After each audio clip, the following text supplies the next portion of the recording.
Hello and welcome to the National Secular Society podcast. I'm Chris Sloggett, Communications Officer at the NSS. In this episode, we'll be discussing the ethics of male circumcision after a BBC documentary shone a spotlight on the issue. But first, Alastair Lichten talks to Andrew Moffat, the teacher who devised a programme for inclusive education and has faced a backlash from religious groups.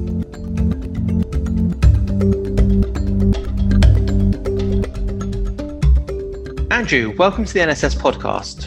Hello, thank you for having me. You're delivering the 2019 Bradlaugh Lecture. Would you say this is the greatest honour of your life? Absolutely, I would say it was. Well, that and that's great to hear. That and being, I was once featured in the interval of a Eurovision Song Contest, and so I think that's sort of it's on a par with that, I think. Okay, so definitely top two. Definitely top two. The topic of this year's lecture is No Outsiders. Can you give the audience a quick rundown of what No Outsiders is? Yeah, certainly. So No Outsiders is it's a primary school resource, and it basically teaches children it prepares them for life in modern Britain. So it teaches children about the world that we live in today, which is a diverse world. It prepares children to be global citizens, because in the UK today and in the world today, our children need to be able to work alongside and live alongside anybody. It doesn't matter if you have, different colour skin, or have a different religion, or, have disabilities, or if you're gay or lesbian or transgender, or if you speak a different language.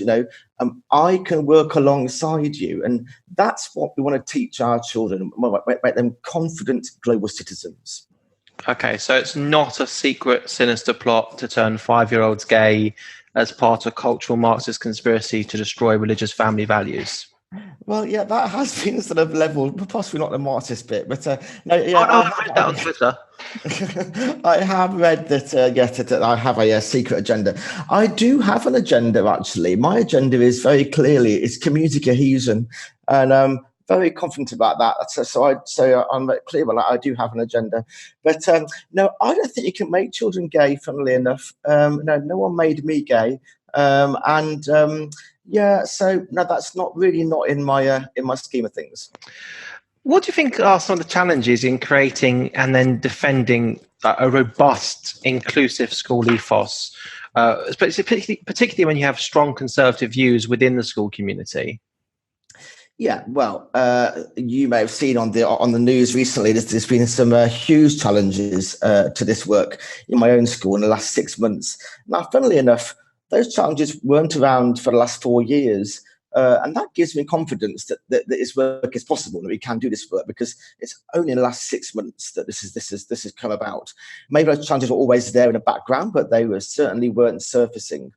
So the challenge is really today, for schools today, is to work out a way to bring everyone on board. And that is why I wrote No Outsiders, actually. I went to that school deliberately 4 years ago because I thought there might be challenges to some of this work, and I wanted to get it right. And I wanted to work with a community who I thought maybe might find some tension with some aspects of this work, specifically LGBT, I'll be honest.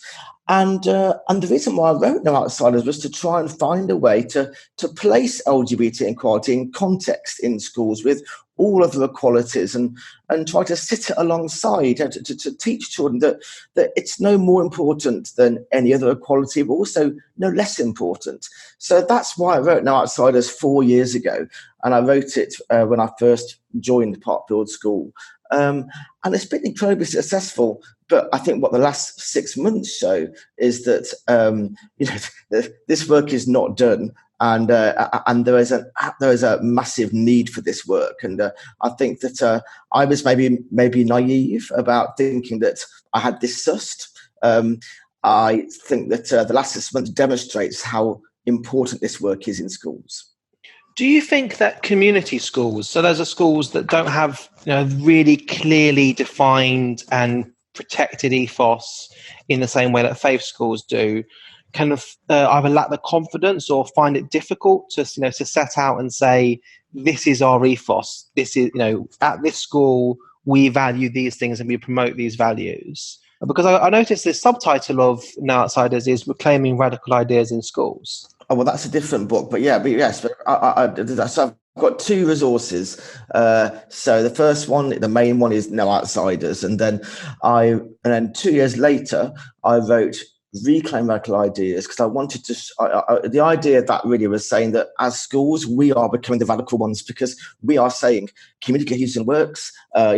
We can be different, we can coexist, and at the same time, we're almost battling, with Brexit and Donald Trump, and a new prime minister today that talks about Muslim women with letterboxes, for goodness sake, So, if this language becomes acceptable, filtering down into our communities, then teachers fighting for community cohesion are becoming the radical ones. So that's why I wrote that book.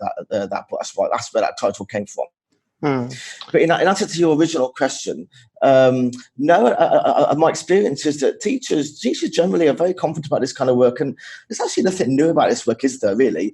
Teachers have been teaching this kind of stuff for many, many years, and many schools are very confident in teaching about equality. But what No Outsiders does, it gives it a framework and gives it a new sort of a language to use to tie it all together. And maybe in the past, maybe some schools would have been nervous about teaching about LGBT equality, for example. Certainly in many schools I've been in the past, that was the case. But what No Outsiders enables schools to do is teach LGBT equality within a framework, in a context, with all the other protected characteristics of the Equality Act. The Bradlaugh Lecture often takes a look at issues that are both historic and contemporary. What do you think is the best historical parallel to today's protests against RSE?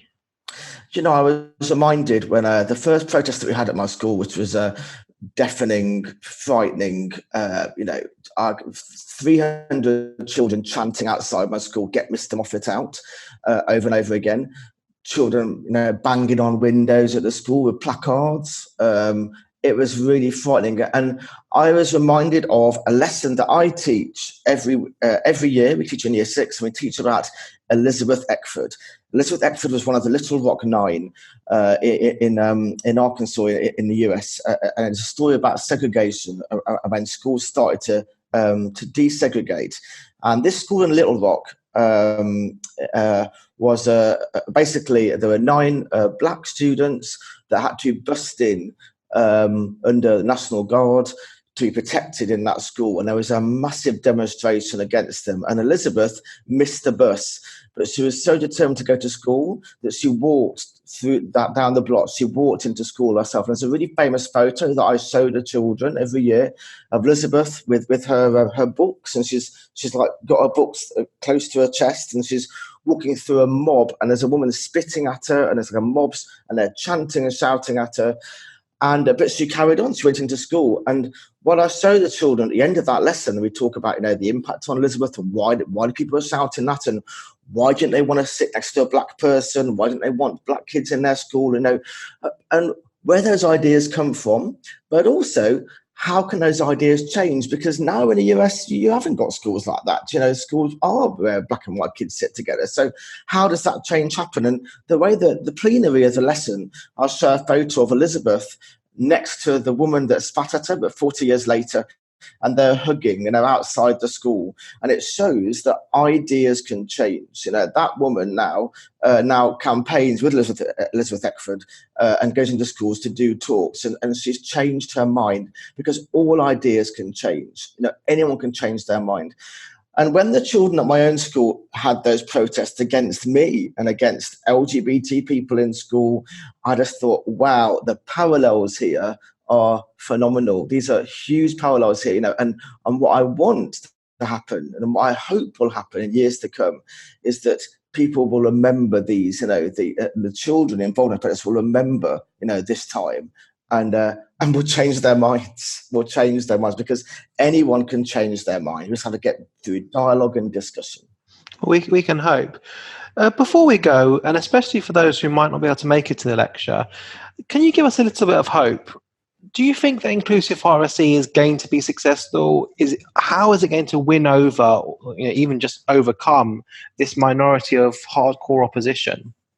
Oh, I'm full of hope. My CEO Hazel Pulley, the head teacher, had this phrase back when it started, and she said she has a reservoir of hope, and I think that's a really good line. And I'd like to use that line because I do have a reservoir of hope because we're not going back, people, are we? We're not going back to even 30 years ago, in the 1980s, when you were not allowed to talk about LGBT people in schools. We've moved on from that now.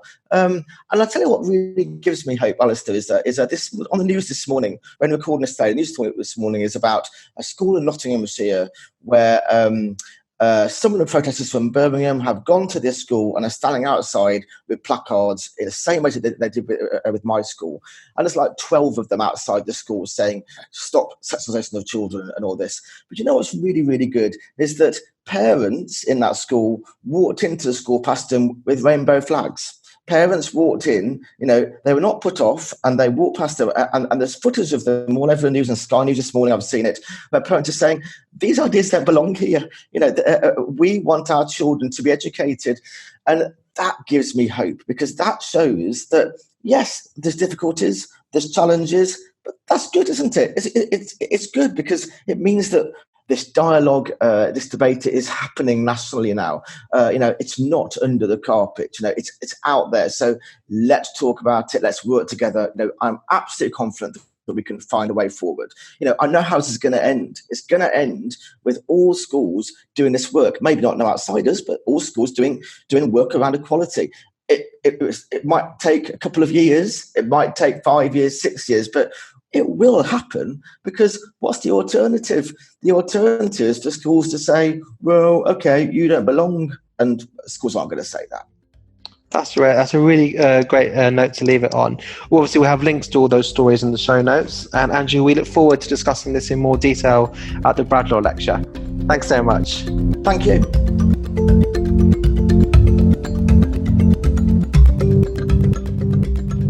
So now we turn to the issue of male circumcision.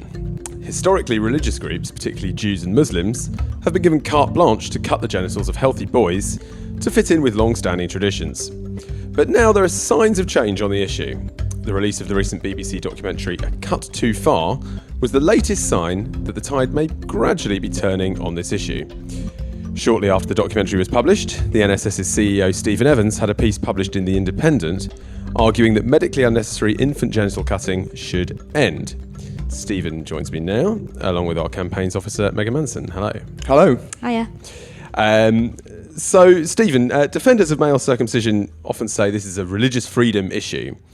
Your argument is that they've got a blinkered view of religious freedom, what religious freedom means and what it involves. Would you mind just explaining why?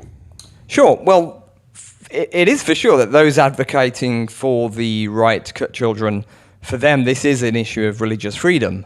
They want the right to do this for religious reasons. And certainly when Iceland proposed legislation to outlaw infant circumcision last year, religious leaders across Europe united to claim this was an attack on religious freedom. But of course, as is so often the case with these sort of things, they're only really looking at that from their own narrow point of view. There seems to be an assumption, I think, on their part that children don't have human rights too, but the reality is that children do have rights. They have the right to bodily integrity, to be protected from harm. They have their right to their own independent religious freedom too. And circumcision, don't forget, is in many ways a stamp of religious identity on a child. It's an irreversible marker of identity. So clearly you see that we have some sort of clash of rights developing here. So as a society, I think we need to balance competing rights and freedoms and not forget to consider the rights of the child. So, Stephen, what you're really saying here ties in with a lot of the points that we were making at our recent Secularism 2019 conference, where we were saying religious freedom is a qualified right, and it's a right that actually belongs to everybody. And you don't have the right to impose your view of religious freedom on others. Is that fair? Yeah, absolutely. That's absolutely it. So whilst you have the right to your beliefs, you don't necessarily have the right to impose those beliefs on others. And as I argued in the blog, you certainly shouldn't assume to have the right to impose those beliefs with a pair of scissors or a sharp knife on the genitals of a non-consenting child. So unless you're the kind of person that thinks anything religious should demand some sort of automatic or unqualified respect, then, ritual circumcision is something that we should, as a society, I think, consider carefully, because it does represent a violation of the rights of the child. There's a reluctance to compare male circumcision to FGM. This was something that was brought up in the BBC documentary, but even as soon as that happened, I noticed that the presenter referred to the comparison as controversial. What do you think explains this reluctance? What's the relationship between the two? Because there are nuances, of course, and so I suppose we want to just unpick that. And do you think the two can be combated together? Well, yeah, let's be clear. FGM is a barbaric practice that needs to be eradicated.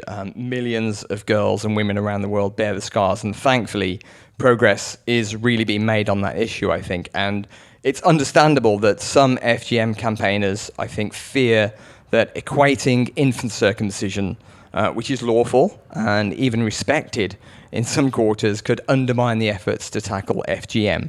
So the current situation we have is that any form of FGM is illegal in the UK, and indeed in many other countries, and typically regarded as barbaric. Now, on the other hand, we have this thing called male circumcision, which has, at least until recently anyway, been regarded as something that's quite benign or even beneficial on health grounds, although we have to say that the supposed health benefits are weak, they're contested, and actually largely irrelevant in a Western context. But so to listen to some people, you'd think the two things have absolutely nothing in common. They're totally different.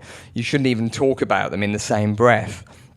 But I don't really buy that. You don't need to compare them, but I think it is quite reasonable to point out the similarities between the two practices, because they are many and varied. Both involve painful, usually permanent surgery on a non-consenting child. Both procedures vary in severity. As many people don't actually realise, there are many different forms of FGM. And FGM at its mildest, for want of a better word, is actually less invasive than the average male circumcision. But both procedures too are medically unnecessary. They both can result in injury, complications, and even death, as we've seen, including here in the UK. So what I'm saying is not about comparing them, but I would suggest that we should take the same consistent and ethical approach to all forms of ritual genital cutting. So there's an ethical similarity in the case against male circumcision and the case against FGM, in that both boys and girls, indeed all children, have the right to bodily integrity. And the assumption should be that children's bodies are their own, and that if they want to alter them, they can do it when they're older. And I suppose I would say that making that case consistently strengthens the case against both male circumcision and FGM, because it's a clear ethical line that you don't cross. Absolutely. The principle, what we're saying really is the principle of bodily integrity should apply equally to all children, irrespective of sex. We accept that FGM is a violation of the human rights of girls. So what we're saying is non-therapeutic male circumcision is a violation of the rights of boys. So we've got a gendered double standard in the way the law deals with them. And I think that's what we're saying needs to be addressed. And don't forget that a rising tide of human rights will float all boats. So this is something that I think FGM campaigners should be able to get behind. Okay, so just Megan, turning to you, you've noted that powerful people are often at pains to suggest that FGM has nothing to do with religion. And you recently wrote a blog on our website arguing that this was a misguided view. Do you mind just explaining why? Sure. So I was quite struck by the fact that during discussions in Parliament about FGM, politicians would say again and again that FGM has nothing to do with religion. The reality is FGM does have something to do with religion, and there are certain Muslim sects, for example, around the world who assert that the reason why they cut their daughters is because they consider it a religious requirement. And no doubt politicians and other stakeholders are well-meaning when they say that FGM is not a religious practice. At the local level, campaigners may tell people in communities that practice FGM that it's not a religious requirement to try and deter them from doing it. But what actually happens is that this entrenches the idea that something that's religious cannot be harmful, because religions are assumed to be benign or beneficial, and so therefore FGM cannot be religious. But this is really quite simplistic thinking. Many religious practices, both past and present, can be very harmful. So denying that harmful practices like FGM have anything to do with religion is a way of shielding religion from criticism. And in turn, that shields male circumcision from criticism, because everyone knows that circumcision is strongly connected with religion, particularly Judaism. Politicians and other stakeholders need to be braver, and they need to call out harmful religious practices rather than just denying that they're religious. So we need to tackle this way of thinking, don't we, that religion is automatically a good thing and that religious practices can't be harmful.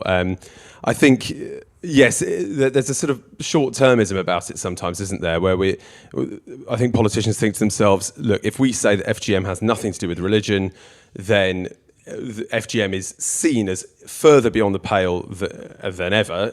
Obviously, it's beyond the pale in the first place, but it pushes it even further away. And therefore, we're going to tackle that. But I think it also reveals a reluctance to challenge people's religious freedom or restrict people's religious freedom, and so that feeds into this narrative that religious freedom is something that is absolute, that is sacrosanct, that you can't challenge. When we all know, but I don't think enough people know, enough people realise that religious freedom is, very much a qualified right and can be set aside in certain circumstances. So I think we need to be a little bit less squeamish about making clear to people that their religious freedom is not absolute, and actually sometimes the state has a duty to interfere with that right sometimes, particularly if it's only if it's to protect the rights and freedoms of others. There is another point as well. I keep hearing that the people who say that FGM has nothing to do with religion often say it's to do with patriarchy. It's to do with subjugating women. Now, the problem with that argument is that every culture that practices FGM also practices male circumcision. So although it might be the case there is a form of sort of patriarchal control involved here, it goes deeper than that. There is more going on here because the genitals of both children of both sexes are cut. It's perhaps just more of a fashionable case to make, I suppose. Whereas actually saying, look, this is, at least in some cases, or at least to some extent, a religious tradition, but that doesn't make it okay. I think that actually strengthens the case against both FGM and male circumcision. Sometimes we just need to be clear that the state needs to be prepared to stand up to religious practices. And so that doesn't mean hiding behind the sort of cop-out that, this isn't truly religious, because sometimes it is. Obviously, any religious challenges to these practices we do welcome, but at the same time, pretending that they are not religious is, I think, a fool's errand. So there are differing opinions about how best to bring about an end to infant genital cutting. The presenter of the BBC's documentary concluded that regulation, rather than outright legal restrictions, would be appropriate. What's your response to that line of argument, and what do you think is the best way to approach this? Well, I suppose there are three approaches you can take. You can just leave well alone, you can regulate the practice, or you can ban it. Now, there's no question that bringing in legislation to outlaw genital cutting would be difficult politically, particularly in the context of rising anti-Semitism and anti-Muslim bigotry across Europe. But, the idea of regulating a human rights violation doesn't strike me as a sensible way forward either. Circumcision, as with any other religious or cultural tradition, is something that is carried out quite often unthinkingly. This is something we've always done. We do things this way because we've always done things this way. So I think what we really need first is a conversation. We need to encourage people to think about this, to question it. Some people are. Within some Jewish faith traditions, the Brit Shalom ceremony is being increasingly adopted by Jewish parents. Now, this is a ceremony that, like infant circumcision, welcomes children into the world, but it doesn't involve cutting their genitals. So I think the tide is perhaps beginning to turn, and this needs to happen. But I think we certainly need to change hearts and minds. We need to have conversations. We need people to question the practice, and I think that needs to be a precursor to any attempt to outlaw genital cutting. But ultimately, I think that's where we need to go. I think that campaigners against FGM should also be very, very wary about arguments regarding regulation, because advocates of more minor forms of FGM, where only a pinprick incision is made or a small amount of tissue is removed from the clitoris, those people who are advocating for that would argue that if we tolerate a regulated form of infant male circumcision, it would be discriminatory to not tolerate a regulated form of FGM. And they'd sort of have a point. But the solution is not to weaken our protection for the rights of girls to bodily integrity. It's to strengthen the protection of both boys and girls from non-consensual forms of religious and cultural genital cutting. Yeah, this is something which we're seeing a lot in America in particular, where there's some FGM is managing to become a sort of controversial issue legally, and I think a lot of anti-FGM campaigners would have thought that was very, very unlikely to happen, and it would be horrifying to see. Well, it is horrifying to see potentially backward steps on that. But as you say, I suppose the logic has to be applied consistently in order to protect children. Okay, so Stephen and Megan, thank you very much. Thank you. Thank you. Thank you for joining us on the National Secular Society podcast. Have a look in the show notes for more details on the Bradlaugh Lecture, the articles we've discussed on male circumcision, and links to our website, where you can get involved with the NSS's work. We'll see you next time.